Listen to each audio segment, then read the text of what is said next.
अस्सलाम वालेकुम। कैसे हैं आप लोग सब? उम्मीद करती हूँ सब ठीक ठाक खैर खैरियत से होंगे। आज मैं बना रही हूँ मज़ेदार सी कस्टर्ड सिवैयाँ, बहुत ही आसान तरीके से, बल्कि ये बनती ही बहुत आसान तरीके से है। कुछ चीज़ें इसके अंदर जाएंगी और फटाफट से बन भी जाएगी। तो चलिए इसको बनाना शुरू करते हैं। कस्टर्ड सिवैयाँ बनाने के लिए सबसे पहले मैंने 1 लीटर दूध लिया है, फुल क्रीम मिल्क है ये, इसे उबाल लिया है। अब उबालने के बाद इसमें क्या जाएगा, ये जाएगी चीनी 3/4 कप मैंने ली है। और लेकिन अभी मैं इसको चेक करूंगी, अगर क्योंकि मैं तेज मीठा इस्तेमाल करती हूँ, जब मैं मीठा बनाती हूँ तो उसमें मीठा मैं तेज रखती हूँ। चेक करके देखेंगे, अगर मीठा मुझे कम लगा तो मैं थोड़ी सी चीनी और डालूंगी इसके अंदर। अच्छा, इसके अलावा इसके अंदर जाएगा ये थोड़ी सी 1/4 टीस्पून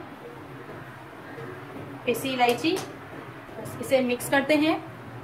आंच मैंने मीडियम रखी है। मेरे बच्चों को तो ये बहुत ही पसंद है, बल्कि मुझे भी ये बहुत अच्छा लगता है क्योंकि ये बहुत आसानी से बन भी जाती है और बहुत मज़े की बनती है। अच्छा, अब इसमें शामिल होगा ये रंगीन सिवैयाँ। ये मैंने 1/2 कप ली है, ये इसमें चली जाएगी। आपने अचानक से प्याले को उलट के नहीं डालना, आपने इस तरह से डालना है, वरना ये चिपक जाएगी आपस में। बस फ्लेम को हमने मीडियम टू लो रखना है और इसे पकाना है। तकरीबन 5 से 7 मिनट लगेंगे इन सिवैयों को पकने में। अच्छा, मीठा मैंने इसमें चेक किया है, वैसे तो परफेक्ट है, लेकिन मैं थोड़ी सी, मुझे अपने हिसाब से कम लग रहा है, इसलिए मैं इसमें 1 से 1.5 खाने का चम्मच और चीनी ऐड की है मैंने इसमें। बस अब इसे हम पकने के लिए छोड़ देंगे। मीठा इसलिए भी तेज रखा जाता है क्योंकि जब ये हम कोई सी भी स्वीट डिश बनाते हैं, उसको जब फ्रीजर में रखते हैं या फ्रिज में रखते हैं, तो उसका मीठा ऑटोमेटिकली कुछ कम हो जाता है। जब हम उसको सर्व करते हैं अगले दिन या कुछ घंटों के बाद, तो उसका मीठा कम हो जाता है। इसलिए आप मीठा थोड़ा तेज रखा करें अपनी किसी भी स्वीट डिश में, ताकि जब आप उसको सर्व करें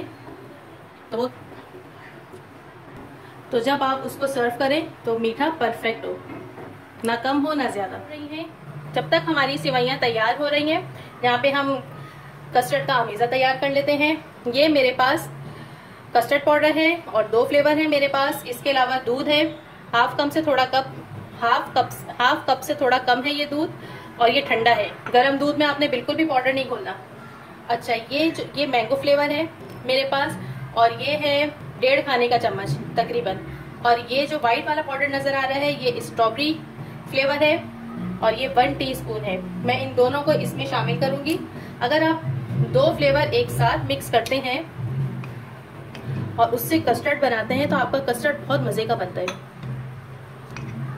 मैं कस्टर्ड कभी भी एक फ्लेवर का नहीं बनाती, हमेशा उसमें 2 पाउडर जो है फ्लेवर उसमें जरूर ऐड करती हूँ। चलिए, हमारा कस्टर्ड का मिक्सचर भी तैयार हो गया है, इसे रखते हैं एक साइड में। तकरीबन 7 से 8 मिनट हो गए हैं सिवैयों को पकते हुए, और तकरीबन सिवैयाँ तैयार हैं। और अब इस आखिरी स्टेज पे हम ये कस्टर्ड का जो मिक्सचर तैयार किया है ये शामिल करेंगे। अच्छा, मैंने पूरा नहीं डाला, थोड़ा सा बचा लिया है। पहले मैं इसकी कंसिस्टेंसी चेक करूंगी, ऐसा ना हो कि ये बहुत ज्यादा गाढ़ा हो जाए, मुझे बहुत गाढ़ा नहीं चाहिए। चलिए, इसमें थोड़ा सा और मिक्सचर ऐड करती हूँ। बस इतना बहुत है। अब ये पकेगा तो गाढ़ा होगा, और जब फ्रिज में हम इसको रख के ठंडा करेंगे तो ये और ज्यादा थिक हो जाएगा। ये देखिए, कस्टर्ड का मिक्सचर शामिल करने के बाद मैंने मजीद इसको 2 से 3 मिनट तक पकाया है। अब आप ये इसकी कंसिस्टेंसी देख लीजिए, ना ये बहुत ज्यादा गाढ़ा है और ना ये बहुत ज्यादा पतला है। फिर भी मैं इसको बिल्कुल स्लो फ्लेम पर 3 से 4 मिनट तक पकाऊंगी। थोड़ा सा ये और ठीक हो जाए, उसके बाद हम चूल्हा बंद कर देंगे और इसे डिश आउट करेंगे। तैयार है हमारी जबरदस्त सी कस्टर्ड सिवैयाँ, बहुत मजे की बनी है। मैंने इसे ट्राई किया है, आप भी इस रेसिपी को जरूर ट्राई कीजिएगा। इसके ऊपर मैंने डेकोरेशन की है, थोड़े से स्प्रिंकल्स डाले हैं। इसके अलावा इसमें थोड़े से चॉकलेट चिप ऐड किए हैं, आप चाहें तो बादाम पिस्ते भी इसमें शामिल कर सकते हैं, लेकिन मेरे बच्चों को यही पसंद है इसलिए मैंने इसी का इस्तेमाल किया है। तो इसको ज़रूर ट्राई कीजिएगा और मुझे कमेंट करके बताइएगा कि आपकी सेवइयाँ कैसी बनी। फिर आऊँगी एक नई रेसिपी के साथ। खुदा हाफिज़।